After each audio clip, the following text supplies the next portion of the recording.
chest, as though he felt more free to think for himself, to question the nature of his job.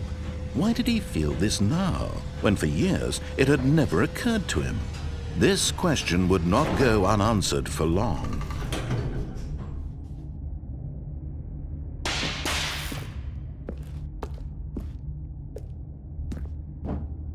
Stanley walked straight ahead through the large door that read Mind Control Facility.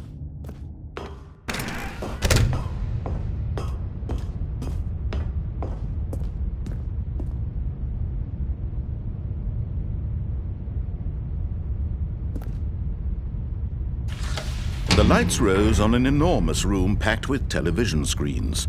What horrible secret did this place hold? Stanley thought to himself. Did he have the strength to find out?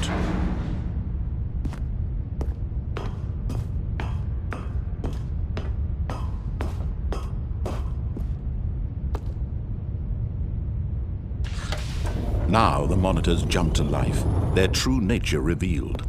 Each bore the number of an employee in the building, Stanley's co-workers. The lives of so many individuals reduced to images on a screen, and Stanley, one of them, eternally monitored in this place where freedom meant nothing.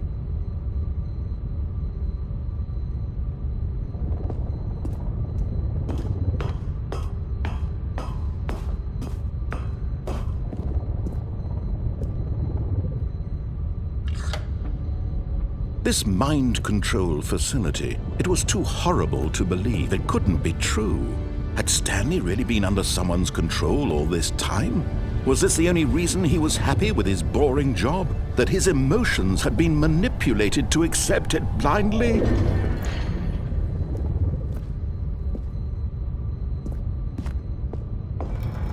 No, he refused to believe it. He couldn't accept it. His own life in someone else's control? Never! It was unthinkable, wasn't it? Was it even possible? Had he truly spent his entire life utterly blind to the world?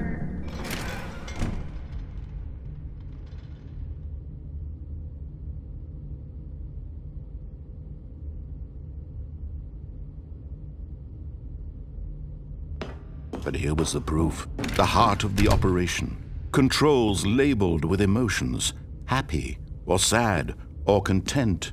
Walking, eating, working, all of it monitored and commanded from this very place. And as the cold reality of his past began to sink in, Stanley decided that this machinery would never again exert its terrible power over another human life. For he would dismantle the controls once and for all.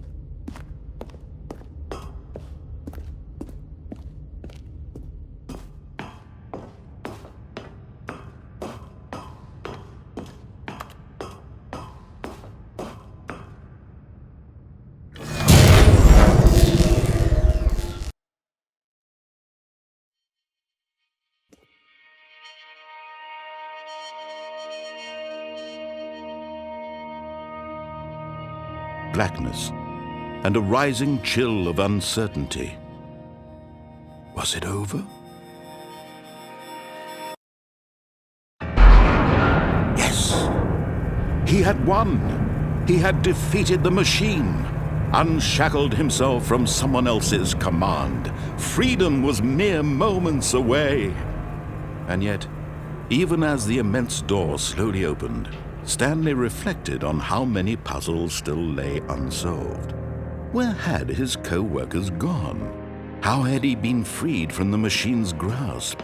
What other mysteries did this strange building hold? But as sunlight streamed into the chamber, he realized none of this mattered to him, for it was not knowledge or even power that he had been seeking, but happiness. Perhaps his goal had not been to understand, but to let go. No longer would anyone tell him where to go, what to do, or how to feel. Whatever life he lives, it will be his. And that was all he needed to know. It was perhaps the only thing worth knowing. Stanley stepped through the open door. Stanley felt the cool breeze upon his skin. the feeling of liberation, the immense possibility of the new path before him. This was exactly the way, right now, that things were meant to happen. And Stanley was happy.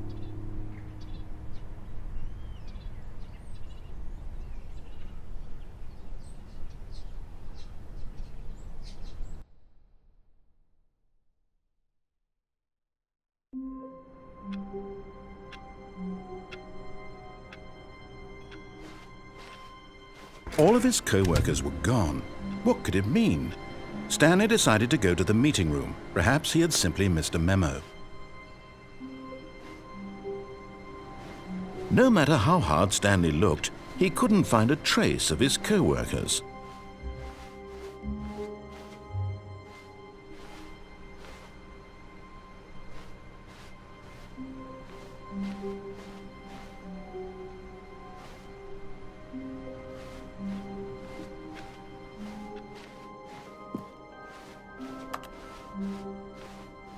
When Stanley came to a set of 2 open doors, he entered the door on his left.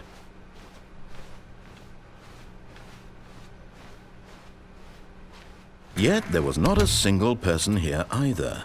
Feeling a wave of disbelief, Stanley decided to go up to his boss's office. Coming to a staircase, Stanley walked upstairs to his boss's office.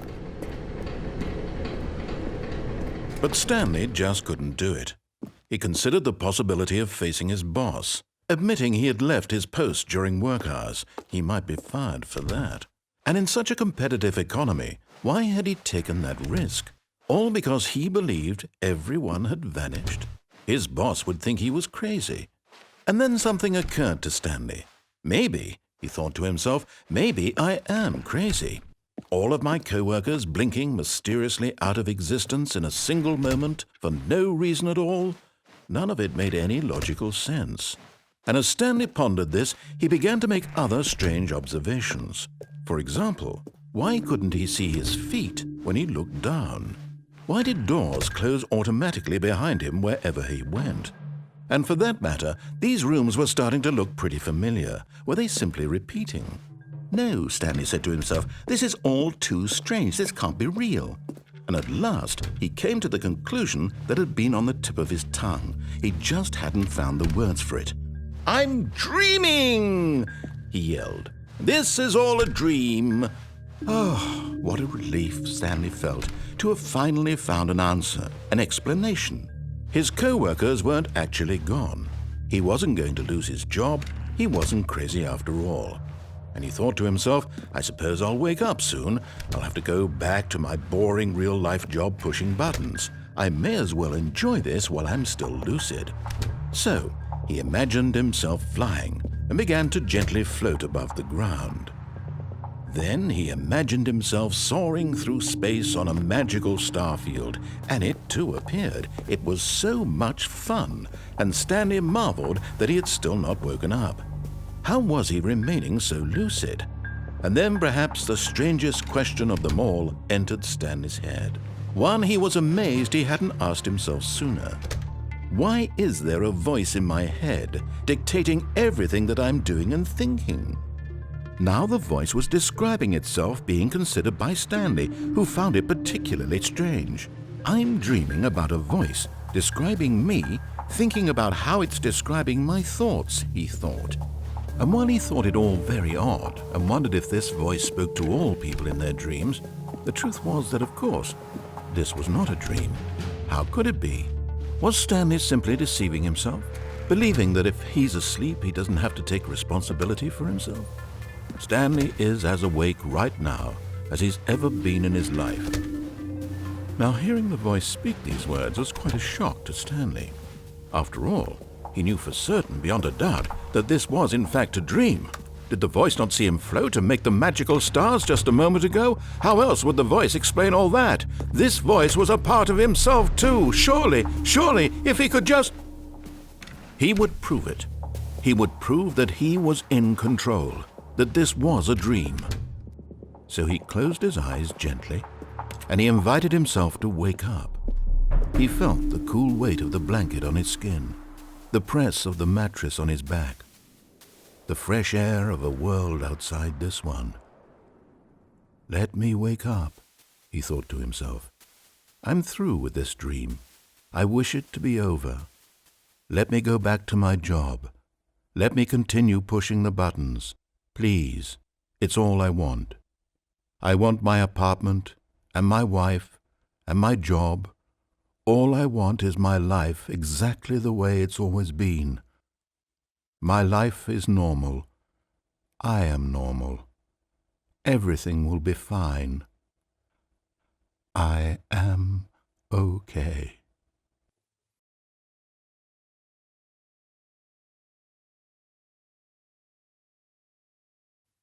Stanley began screaming.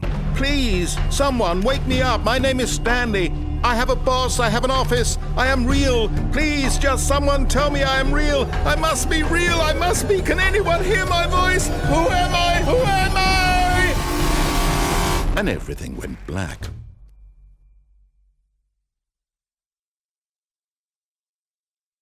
This is the story of a woman named Mariella. Mariella woke up on a day like any other. She arose, got dressed, gathered her belongings, and walked to her place of work. But on this particular day, her walk was interrupted by the body of a man who had stumbled through town talking and screaming to himself, and then collapsed dead on the sidewalk. And although she would soon turn to go call for an ambulance, for just a few brief moments she considered the strange man. He was obviously crazy, this much she knew. Everyone knows what crazy people look like. And in that moment, she thought to herself how lucky she was to be normal. I am sane. I am in control of my mind. I know what is real and what isn't. It was comforting to think this, and in a certain way, seeing this man made her feel better. But then she remembered the meeting she had scheduled for that day. The very important people whose impressions of her would affect her career, and by extension, the rest of her life. She had no time for this, so it was only a moment that she stood there, staring down at the body. And then she turned and ran.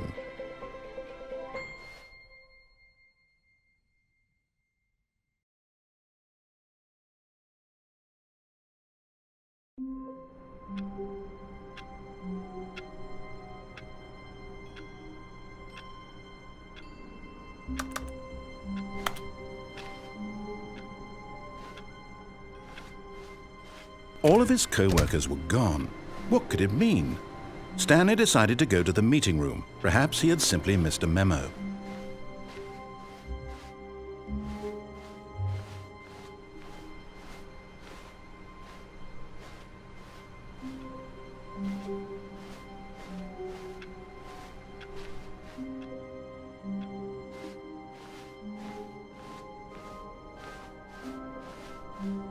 When Stanley came to a set of 2 open doors, this was not the correct way to the meeting room, and Stanley knew it perfectly well. Perhaps he wanted to stop by the employee lounge first, just to admire it. Ah, yes, truly a room worth admiring. It had really been worth the detour after all, just to spend a few moments here in this immaculate, beautifully constructed room. Stanley simply stood here, but eager to get back to business, Stanley took the first open door on his left.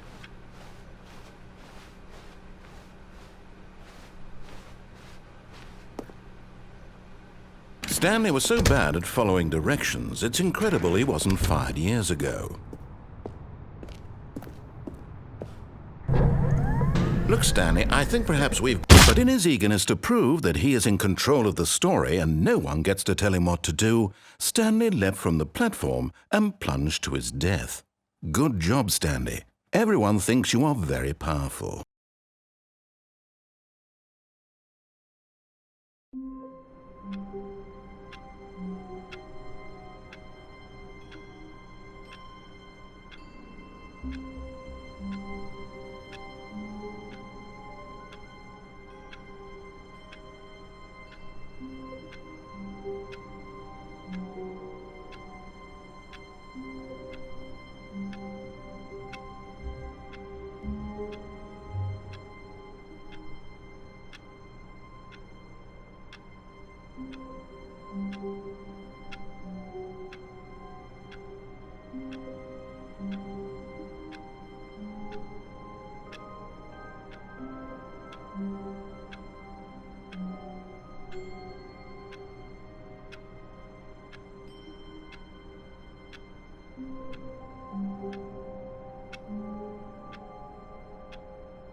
All of his co-workers were gone. What could it mean? Stanley decided to go to the meeting room. Perhaps he had simply missed a memo.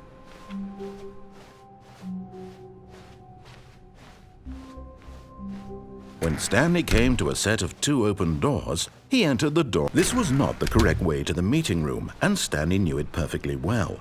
Perhaps he wanted to stop by the employee lounge first, just to admire it. Wow, yes, this room. What a beautiful room. What a gorgeous, gorgeous room. Thank goodness Stanley had taken, but eager to get back to business, Stanley took the first open door on his left. And so he detoured through the maintenance section, walked straight ahead to the opposite door, and got back on track.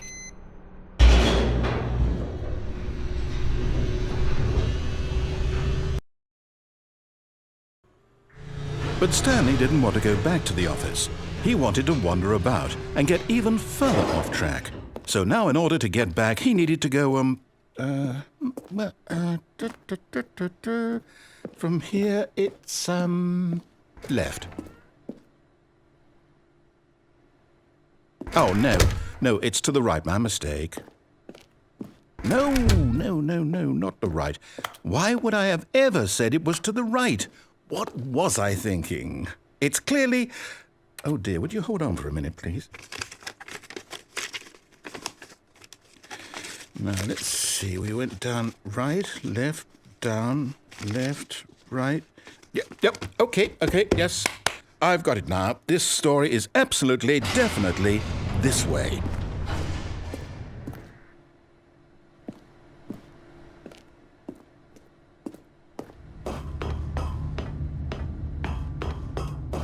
No. This isn't right at all. You're not supposed to be here yet. This is all a spoiler. Quick, Stanley, close your eyes. Okay. We just have to get back to, oh, who am I kidding? It's all rubbish now. The whole story completely unusable. How about, rather than waste my time trying to salvage this nonsense, we'll just restart the game from the beginning. And this time, suppose we don't wander so far off track, Okay, from the top.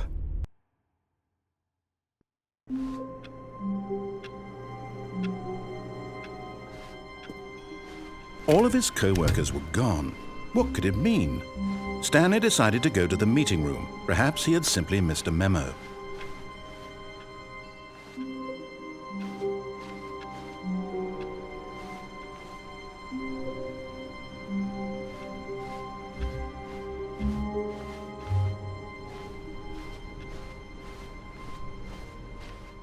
When Stanley... Wait, what?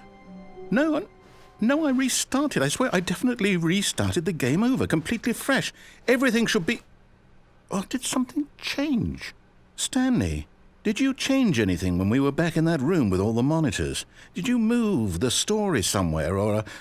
Hold on. Why am I asking you? I'm the one who wrote the story. It was right here just a minute ago. I know for sure that it's here somewhere. Okay, then. It's an adventure. Come, Stanley. Let's find the story.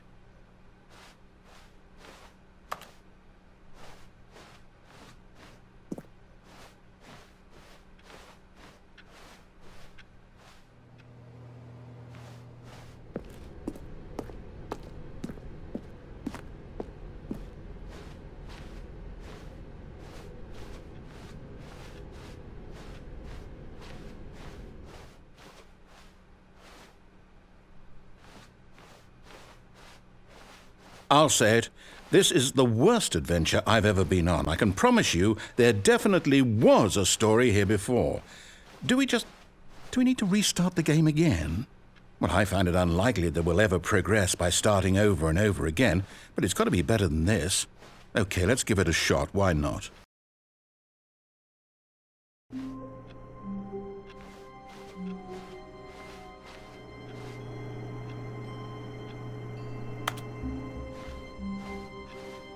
All of his co-workers were gone. What could it mean? Stanley decided to go to the meeting room. Perhaps he had simply missed a memo.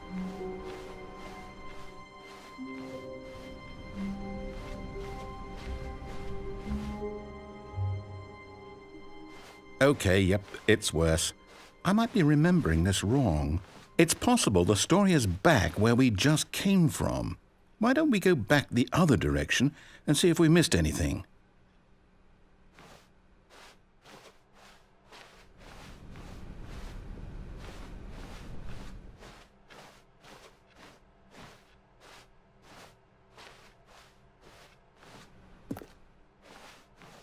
Aha! I knew we'd miss something. The story. Here it comes. No, wait, never mind. Not the story.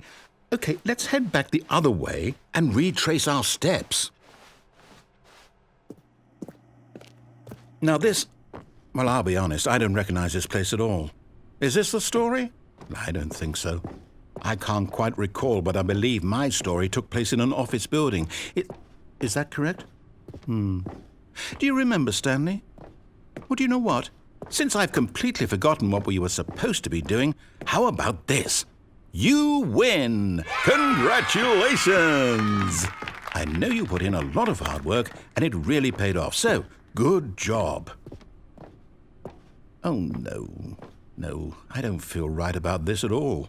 We both know you didn't put in any actual work for that win. Some people win fair and square, and this was not one of those situations. Okay, I'm getting weirded out by whatever this place is. I don't care what might happen this time. I have to restart.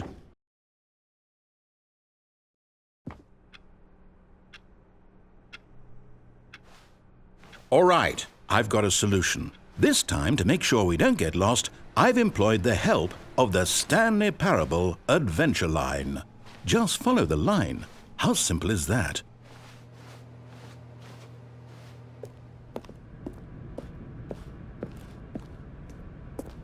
You see, the line knows where the story is. It's over in this direction. Onward, Stanley, to destiny. Though, here's a thought. Wouldn't wherever we end up be our destination, even if there's no story there? Or to put it another way, is the story of no destination still a story? Simply by the act of moving forward, are we implying a journey such that a destination is inevitably conjured into being via the very manifestation of the nature of life itself? Whoa. Hang on. That got a bit weird back there. Well, I'd like to apologize. Not sure where I was going with all that. You know what? I think what we need right now is a bit of music to lighten the mood.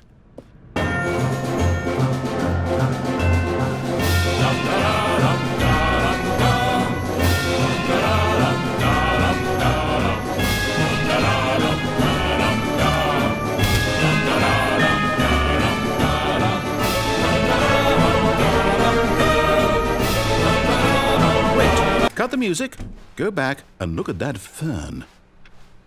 Wait, what? We're back at the office? No. Line, you do know we're looking for the Stanley Parable, right? The story? Is any of this ringing a bell?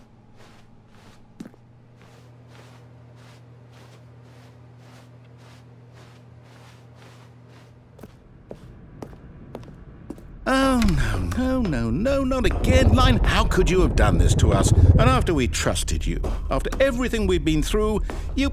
Oh, I can't take this anymore. To hell with it. Restart.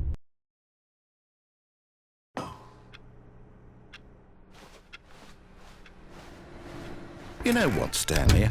I say forget the adventure line. What's it ever done for us? We're intelligent people, right?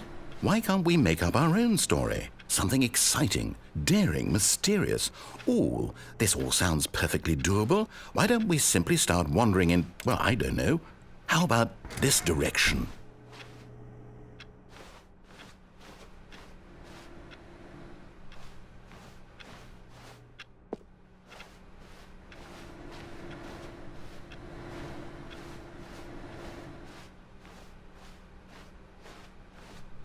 Now, yes, this is exciting. Just me and Stanley forging a new path, a new story. Well, it could be anything. What do you want our story to be? Go wild. Use your imagination. Whatever it might be, Stanley, I'm ready for it.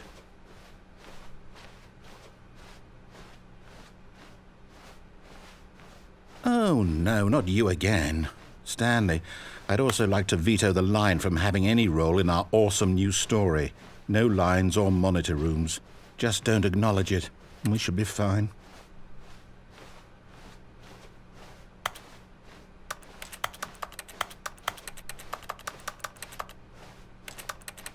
Ah, a choice.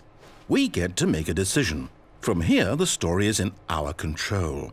How important we mustn't squander the opportunity. In fact, I believe I need a minute to think here. Just walk in circles for a minute. Okay, so I know that each door has to lead somewhere, which means that somewhere, the place where we're trying to go, there must be a reverse door that leads here. And that in turn means that our destination corresponds with the counter-inverted reverse door's origin. So starting from the right, let us ask, will taking the right door lead us to where we're going? And since the answer is clearly yes, then by all accounts, the door on the right is the correct one. Another victory for logic. Come, Stanley, our destiny awaits.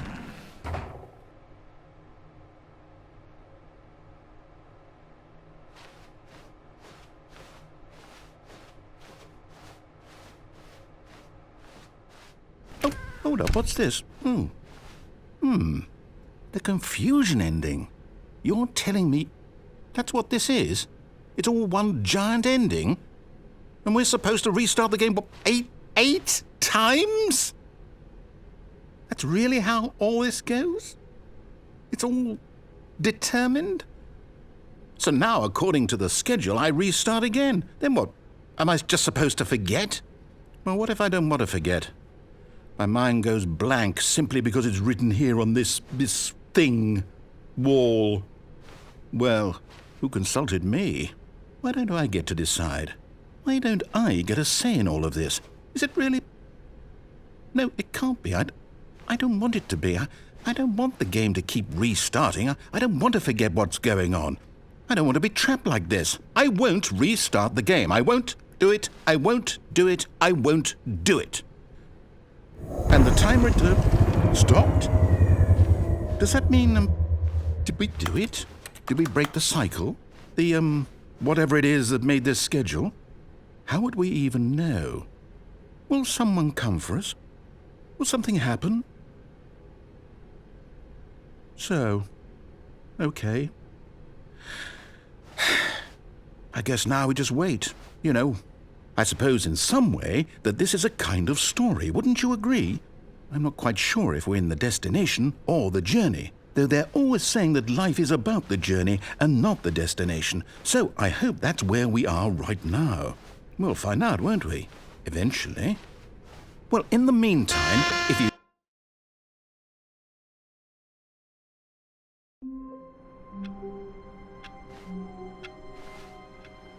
Stanley knew the office layout like the back of his hand. It was only a matter of time before he found the others, wherever they were. Just a matter of time.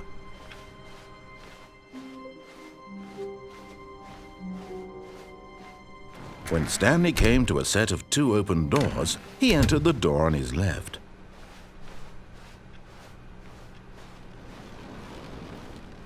Yet there was not a single person here either. Feeling a wave of disbelief, Stanley decided to go up to his boss's office. Hoping he'd coming to a staircase, Stanley walked upstairs to his boss's office.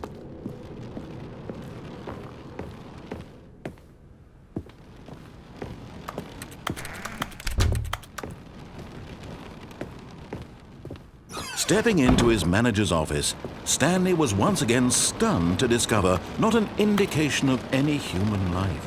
What could it mean? Stanley wondered aloud to nobody. He began wildly tearing through papers on the boss's desk, pulling books off the shelf, looking behind paintings, desperate for clues to his situation. But his attention was caught by a keypad behind the boss's desk. What could its purpose be? In fact, this keypad guarded the terrible secret that lay buried below his feet. and so the boss had assigned it an extra secret PIN number, 2845. But of course, Stanley couldn't possibly have known this.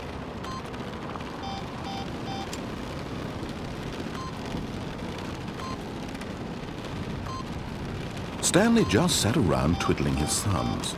Trying to input anything on the device was useless, since he could never possibly know that the combination was 2845.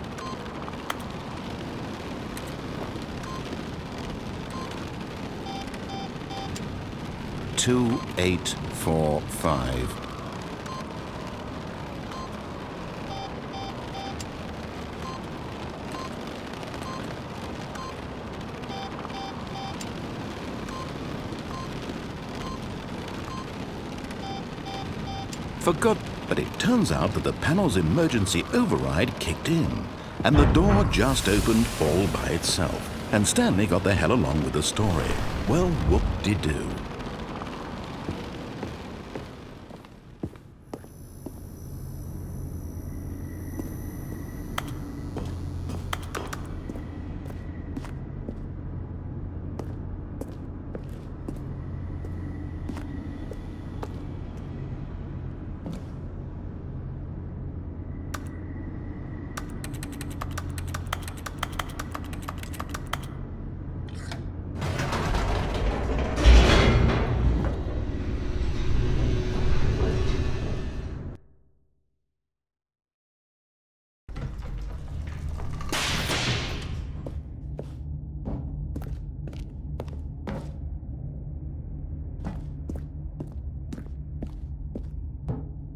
Stanley walked straight ahead through the large door that read Mind Control Facility.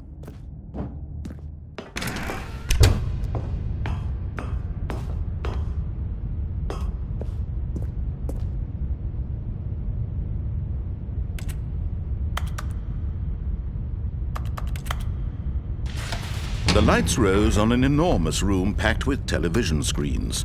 What horrible secret did this place hold? Stanley thought to himself. Did he have the strength to find out?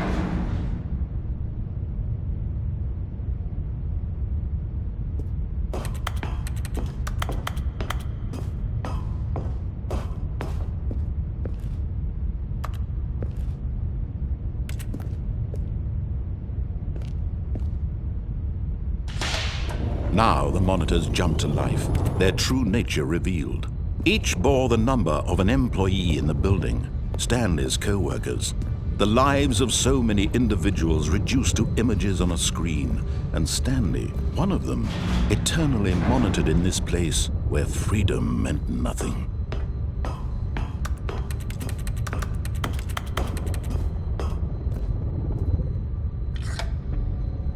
This mind control facility, it was too horrible to believe. It couldn't be true. Had Stanley really been under someone's control all this time? Was this the only reason he was happy with his boring job? That his emotions had been manipulated to accept it blindly? No, he refused to believe it. He couldn't accept it. His own life in someone else's control? Never! It was unthinkable, wasn't it? Was it even possible? Had he truly spent his entire life utterly blind to the world?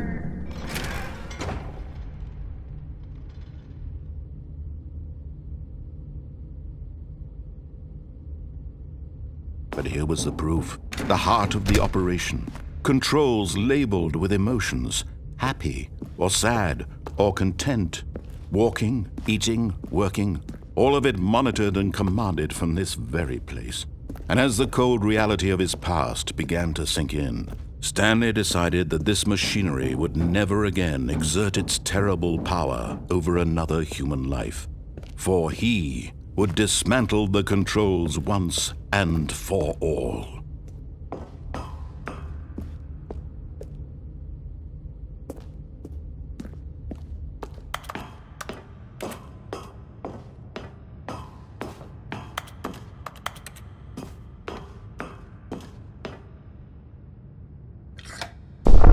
Oh, Stanley, you didn't just activate the controls, did you? After they kept you enslaved all these years, you go and you try to take control of the machine for yourself. Is that what you wanted? Control? Oh, Stanley, I applaud your effort, I really do. But you need to understand, there's only so much that machine can do. You were supposed to let it go, turn the controls off, and leave. If you want to throw my story off track, you're going to have to do much better than that. I'm afraid you don't have nearly the power you think you do. For example, and I believe you'll find this pertinent, Stanley suddenly realized he had just initiated the network's emergency detonation system. In the event that this machine is activated without proper DNA identification, nuclear detonators are said to explode, eliminating the entire complex. How long until detonation then? Let's say, 2 minutes. Now this is making things a little more fun, isn't it, Stanley? It's your time to shine. You are the star. It's your story now. Shape it to your heart's desires. Oh, this is much better than what I had in mind. What a shame we have so little time left to enjoy it. Mere moments until the bomb goes off. But what precious moments each one of them is. More time to talk about you, about me, where we're going, what all this means. I barely know where to start. What's that? You'd like to know where your co-workers are? A moment of solace before you're obliterated? All right, I'm in a good mood. You're gonna die anyway. I'll tell you exactly what happened to them. I erased them. I turned off the machine. I set you free. Of course, that was merely in this instance of the story. Sometimes when I tell it, I simply let you sit there in your office forever, pushing buttons endlessly and then dying alone. Other times, I let the office sink into the ground, swallowing everyone inside, or I let it burn to a crisp. I have to say this, though, this version of events has been rather amusing. Watching you try to make sense of everything and take back the control wrested away from you, it's quite rich. I almost hate to see it go. But I'm sure whatever I come up with on the next go-around will be even better. My goodness, only 34 seconds left. But I'm enjoying this so much. You know what? To hell with it. I'm going to put some extra time on the clock. Why not? These are precious additional seconds, Stanley. Time doesn't grow on trees. Oh dear me, what's the matter, Stanley? Is it that you have no idea where you're going or what you're supposed to be doing right now?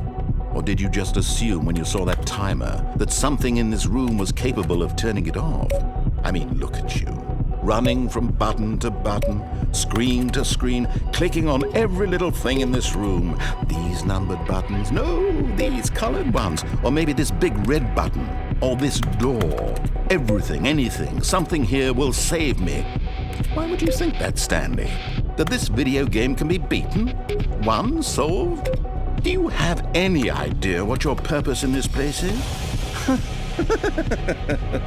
Stanley, you're in for quite a disappointment. But here's a spoiler for you.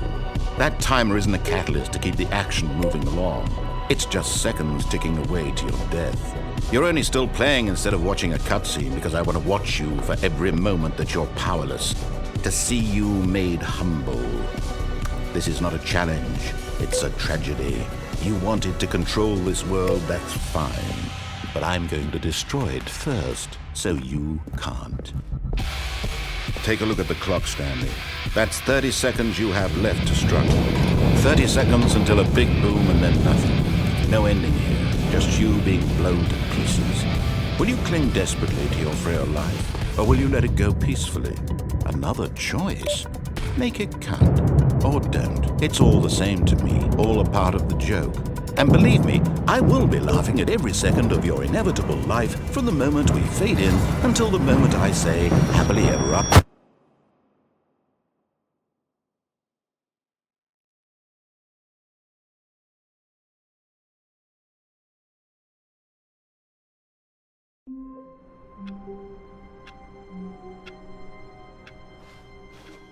All of his co-workers were gone. What could it mean? Stanley decided to go to the meeting room. Perhaps he had simply missed a memo.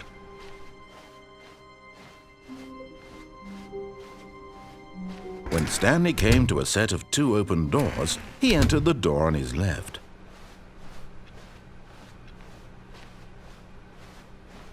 Yet there was not a single person here either. Feeling a wave of disbelief, Stanley decided to go up to his boss's office, hoping he might find. Coming to a staircase, Stanley walked upstairs to his boss's office.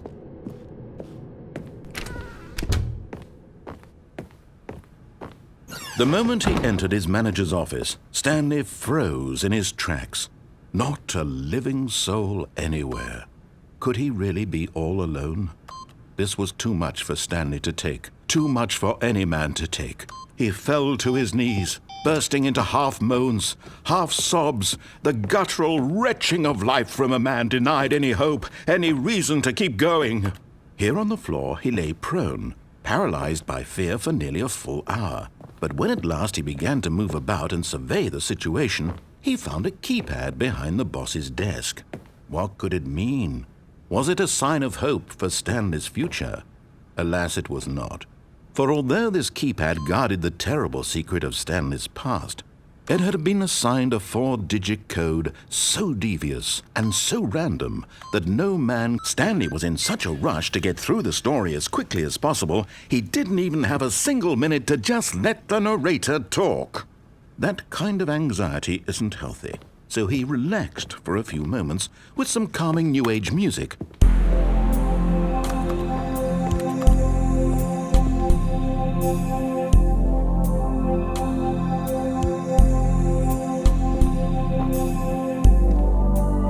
Feeling soothed and rejuvenated, Stanley calmly walked forward into the opened passageway.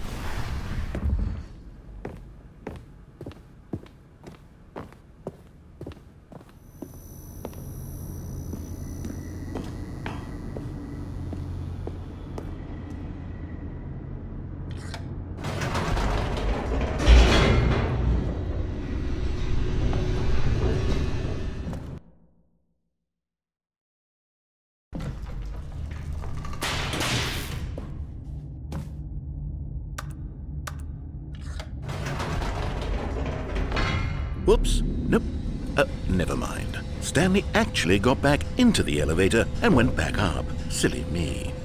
Why did Stanley do that when he knew that it would just lead back to his boss's office? Well, that's a great question. I just can't wait to find out.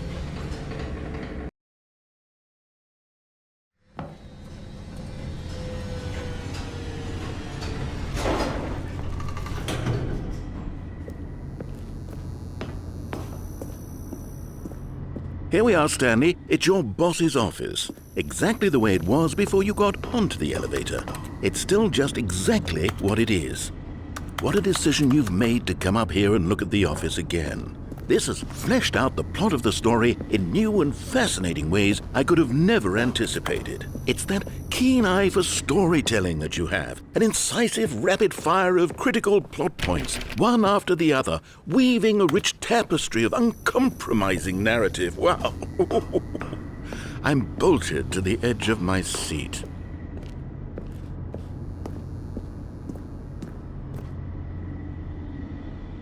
Incredible. Now he's getting back into the elevator and going down again. Ladies and gentlemen, how does he keep coming up with all of this? Surely this time Stanley will walk forward into the spooky corridor. Stanley walked straight ahead through the large door that read Mind Control Facility.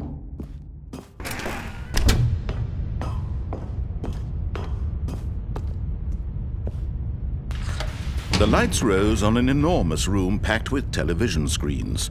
What horrible secret did this place hold? Stanley thought to himself. Did he have the strength to find out?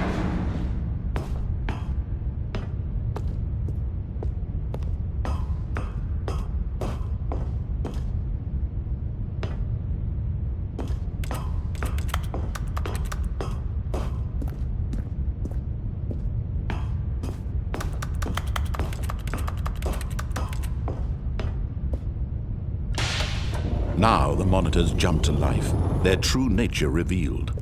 Each bore the number of an employee in the building, Stanley's co-workers.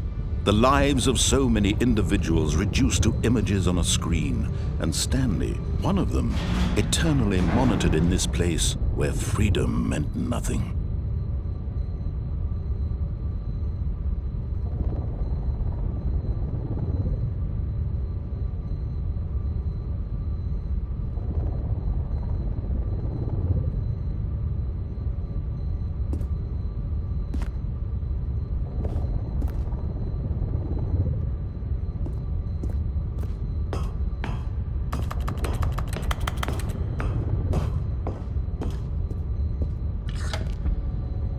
This mind control facility, it was too horrible to believe. It couldn't be true. Had Stanley really been under someone's control all this time? Was this the only reason he was happy with his boring job? That his emotions had been manipulated to accept it blindly?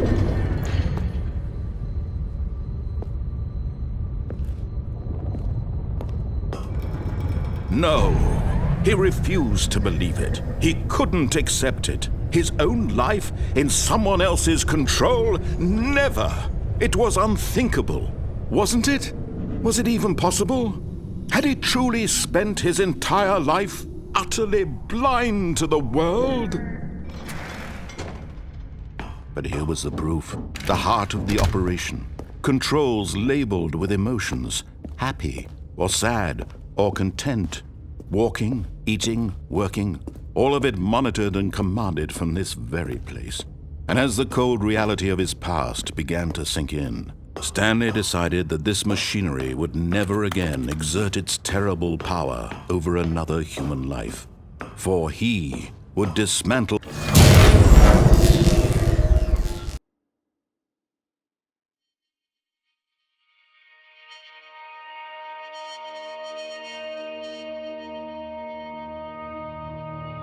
Blackness and a rising chill of uncertainty.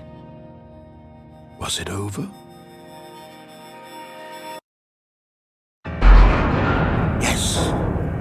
He had won! He had defeated the machine, unshackled himself from someone else's command. Freedom was mere moments away. And yet, even as the immense door slowly opened, Stanley reflected on how many puzzles still lay unsolved. Where had his co-workers gone? How had he been freed from the machine's grasp? What other mysteries did this strange building hold? But as sunlight streamed into the chamber, he realized none of this mattered to him, for it was not knowledge or even power that he had been seeking, but happiness. Perhaps his goal had not been to understand, but to let go. No longer would anyone tell him where to go, what to do, or how to feel. Whatever life he lives, it will be his. And that was all he needed to know. It was perhaps the only thing worth knowing.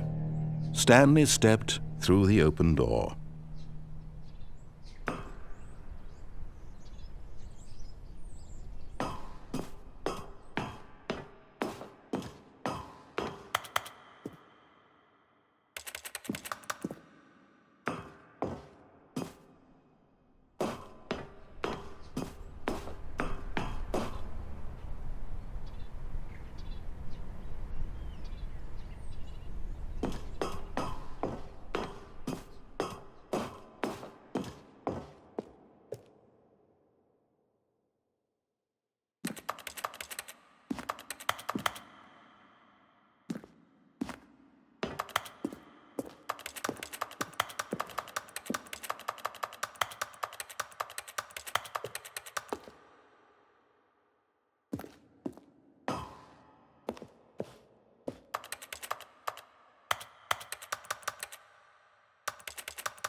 Stanley felt the cool breeze upon his skin, the feeling of liberation, the immense possibility of the new path before him.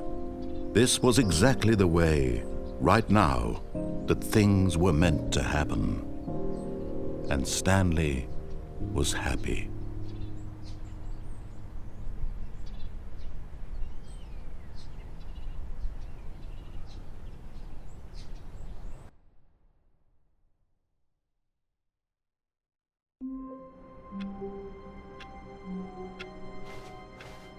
All of his co-workers were gone. What could it mean? Stanley decided to go to the meeting room. Perhaps he had simply missed a memo.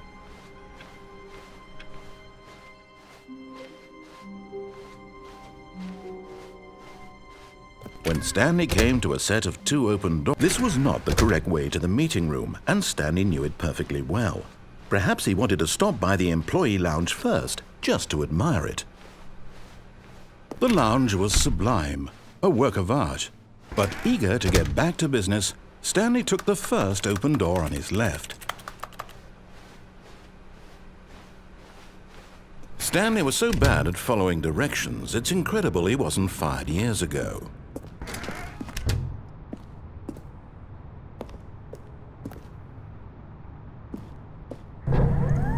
Look, Stanley, I think perhaps we've gotten off on the wrong foot here. I'm not your enemy, really, I'm not. I realize that investing your trust in someone else can be difficult, but the fact is that the story has been about nothing but you all this time. There's someone you've been neglecting, Stanley. Someone you've forgotten about. Please, stop trying to make every decision by yourself. Now, I'm not asking for me, I'm asking for her. This is it, Stanley. Your chance to redeem yourself, to put your work aside, to let her back into your life. She's been waiting.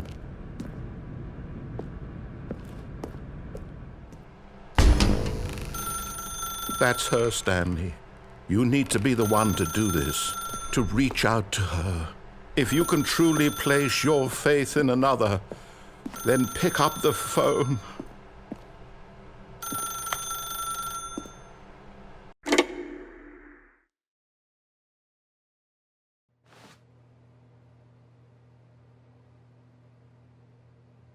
Stanley, is that you? Hold on, sweetie. Sorry to keep you waiting. I'm just pulling the bread out of the oven. All right. Okay, there we go. All right, now, I want you to come in and tell me all about your day. Gotcha. Oh, come on. Did you actually think you had a loving wife who'd want to commit their life to you? I'm trying to make a point here, Stanley. I'm trying to get you to see something. Come inside. Let me show you what's really going on here.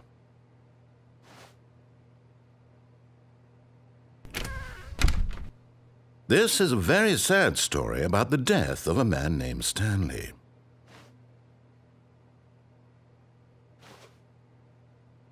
Stanley is quite a boring fellow. He has a job that demands nothing of him, and every button that he pushes is a reminder of the inconsequential nature of his existence.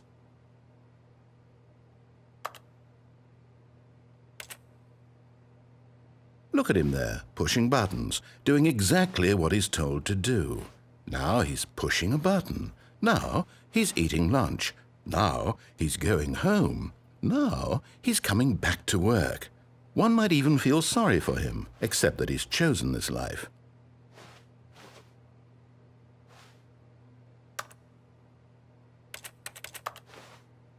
But in his mind, he can go on fantastic adventures. From behind his desk, Stanley dreamed of wild expeditions into the unknown, fantastic discoveries of new lands. It was wonderful, and each day that he returned to work was a reminder that none of it would ever happen to him. And so he began to fantasize about his own job. First, he imagined that one day while at work, he stepped up from his desk to realize that all of his co-workers, his boss, everyone in the building had suddenly vanished off the face of the earth. The thought excited him terribly.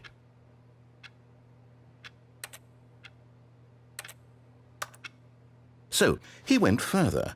He imagined that he came to 2 open doors and that he could go through either. At last, choice. It barely even mattered what lay behind each door. The mere thought that his decisions would mean something was almost too wonderful to behold.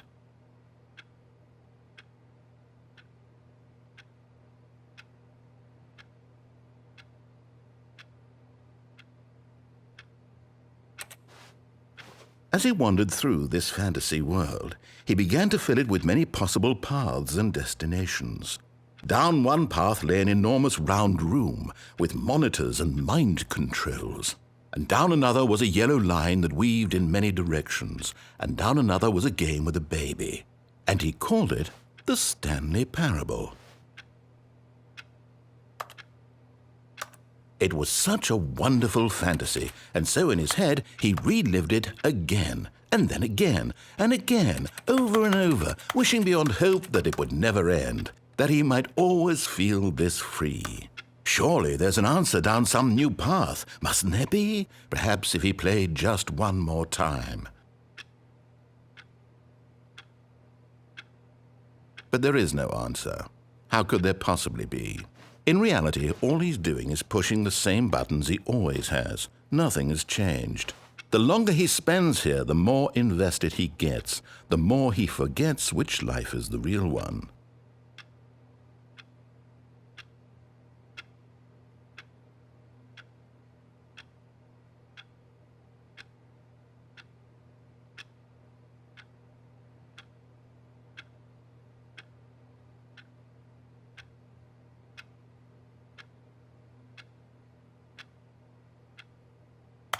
And I'm trying to tell him this, that in this world he can never be anything but an observer, that as long as he remains here, he's slowly killing himself.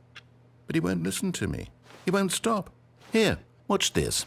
Stanley, the next time the screen asks you to push a button, do not do it. You see? Can he just not hear me? How can I tell him in a way that he'll understand that every second he remains here, he's electing to kill himself?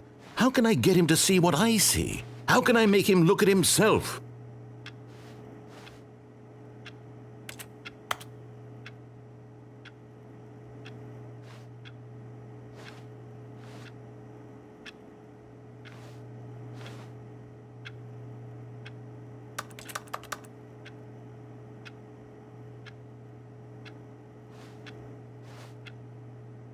I suppose I can't, not in the way I want him to. But I don't make the rules. I simply play to my intended purpose, the same as Stanley. We're not so different, I suppose. I'll try once more to convey all this to him. I'm compelled to. I must. Perhaps, well, maybe this time he'll see. Maybe this time. And I tried again, and Stanley pushed a button. And I tried again, and Stanley pushed a button. And I tried.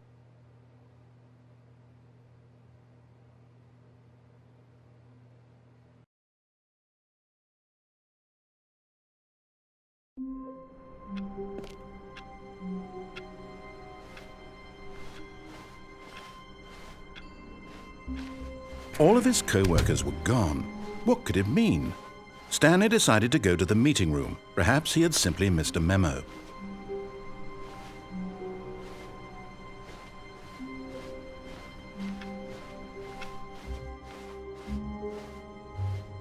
Oh, new content? What does that mean, new content?